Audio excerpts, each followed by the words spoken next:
I bet you've already made your mind up about this new G87 BMW M2, and I bet your mind is made up to say you don't like it.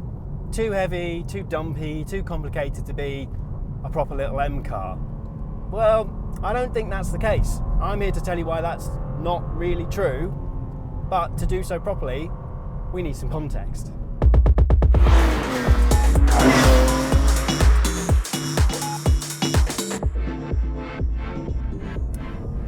Yep, it's the M3 CSL. Of course it's the M3 CSL. But I promise this is here for reasons beyond it just being incredible. We're not just driving an M3 CSL because it's everybody's favourite M car, though that would be a perfectly valid reason. It's here with the M2 because both are end of an era BMW M cars.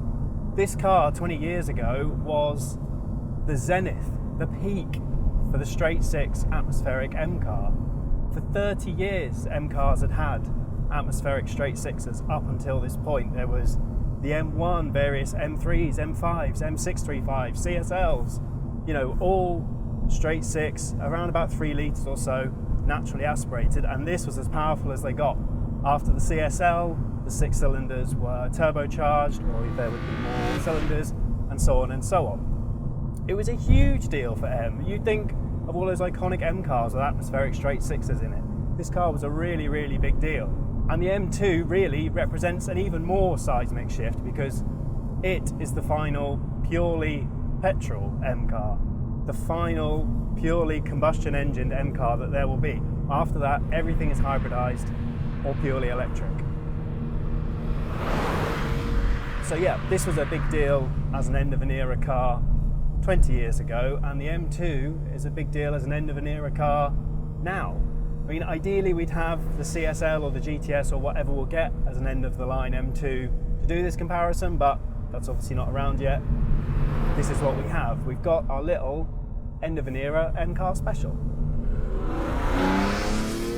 Perhaps because of what they're now worth and the significance of the CSL in the M car story, you begin to appreciate and love some of the details even more.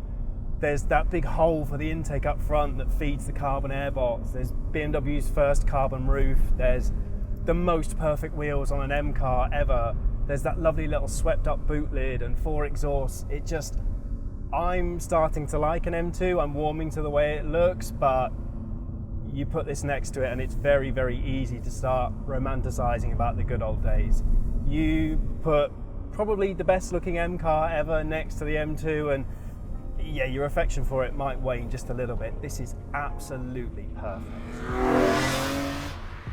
Similarly too, inside, I really like the M2 interior. I think it's sporty and plush and high tech, but when you're presented with old school BMW, there really is nothing else like it. It's just so focused on driving. You have these lovely carbon door cards, you have a suede wheel with just one tiny button on it. I don't know what that does, so tell me if you do. You've got the dash kind of just angled towards you in best BMW tradition, the most wonderful dials you've ever seen, and that really is kind of it. It is all just about the driving here. All the hallmarks of a great M car are undoubtedly in the CSL.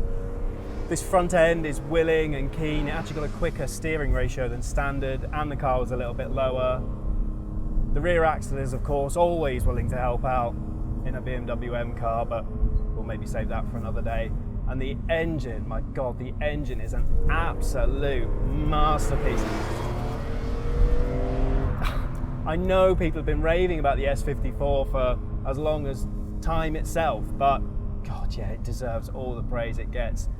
360 horsepower still feels like more than enough nowadays. The throttle response is razor sharp, and the sound. Oh, they make that noise through a carbon airbox, and no other configuration makes that noise, and it's just sensational. And I want it directly into my ears the whole time. If I get CSL tinnitus, then so be it.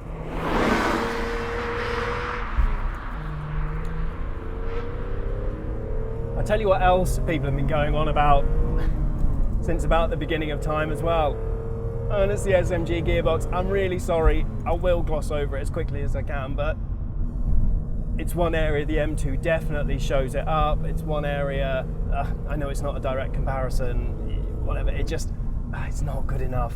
You spend 5 minutes with it and you start to see why people are manual swapping them, and why you just wish it could have come a few years later and had a DCT. It would have been epic, but it imposes all the awkwardness of both an automatic and a manual. Oh my goodness.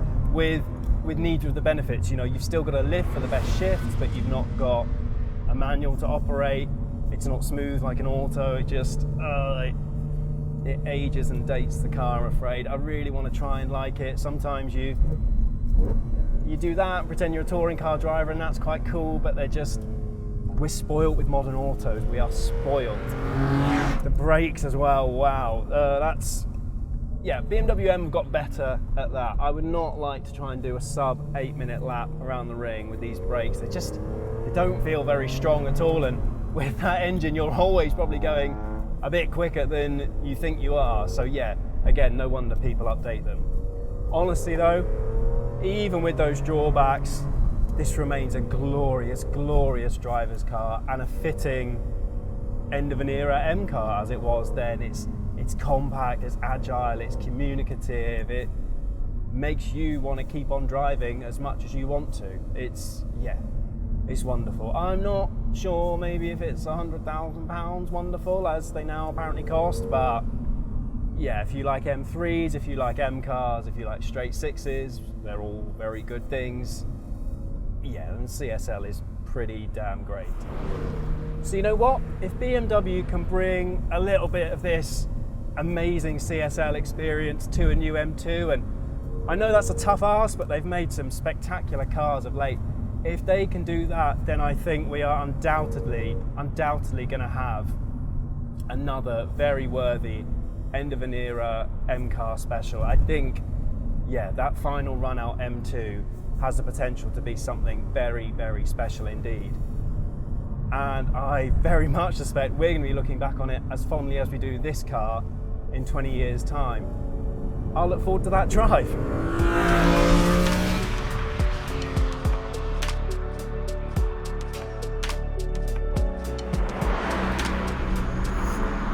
Yet there is surely a lot to be enjoyed about this new M2. I get it's not light and organic and pure anymore. Nothing really is. And also, cars change, expectations change. I'm sure 20 years ago, an SMG gearbox and a sport mode and a rev counter that flashed when you need to change gear looked like needless tech gimmicks as well. And now look how we think of the M3 CSL. I'm not going to get too hung up on certain aspects of the M2 that people don't like. I think there's an awful lot to enjoy and appreciate here, and I think there's a lot that bodes extremely well for whatever the full end of an era CSL style special really is. What's so great? This engine, for starters. I get that, yeah, turbo S58 20 years later can't quite howl like an S54 did, but again, nothing really does. This sounds like a straight six. It has good throttle response. There's so much torque and so much power. It's absolutely rampant for 460 horsepower. And we know this engine's very tunable. We know it can go way beyond 500 horsepower very easily. And again, that bodes pretty well for what's coming. Yeah, it's paired to an 8-speed auto that makes the SMG feel about 200 years old, let alone 20. It's sharp on the way down, it's quick on the way up, it's responsive to the paddles, it's good in auto. Yeah, and oh my goodness, brakes. Good brakes in 2023 are an absolute world away from the CSL in 2003. And though we're here talking kind of about end of an era powertrains today, this M2 chassis really is worth a mention. It's kind of an M4 short wheelbase, really. That's what I've been calling it. That's sort of what it is. It means it's got all the qualities of the larger car, the traction and the damping especially. This is exceptionally well controlled for a powerful rear-wheel drive car.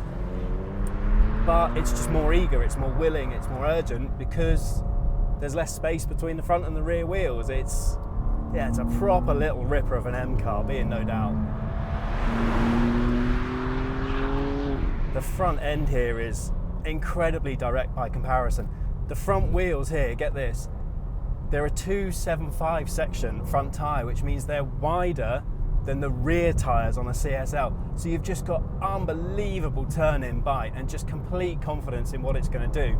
And then through a bend, you've got that lovely BMW feeling of balance, of all the weight being really nicely, evenly distributed around you. And again, confidence in what it's doing. And then as you power out of a bend, you've got power being apportioned across the back via a limited slip diff. It's a really nice BMW feeling, front engine, rear drive, probably a bit too much power, that they still do kind of better than everybody else. As for the weight, the 1725 kilos or whatever it is, when it matters, it doesn't feel that, honestly. I don't know what BMW has done, but the way it can manage all those kilos into, through and out of a bend really is pretty incredible.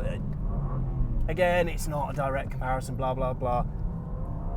This car would absolutely monster the CSL down here and anywhere else by a margin that wouldn't even be worth measuring. It's so supremely fast and composed, yet feels like a proper little M car while it's doing it. It maybe isn't a little M car anymore, but do you know what I mean? There's that rascally, energetic, willing nature that we love to see from M2s and M3s.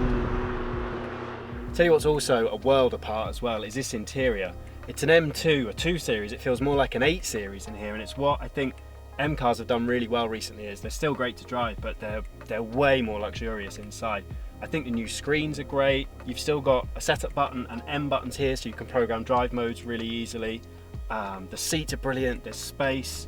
Yeah, it's a really cool interior. You know, you're paying a lot of money now for an M2, and this is definitely befitting of that. I know we'd all like to think M cars are stripped out track cars, but they're not. They're everyday fast performance cars, and this sets the tone just about perfectly.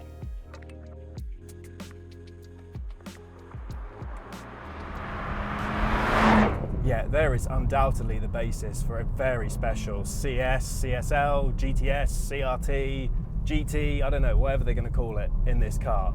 There's balance, there's traction, there's grip, there's power, there's torque, there's a great little gearbox, there's strong brakes. You might not like how it looks, maybe I don't love how it looks just yet, but there is a cracking little M car package in here.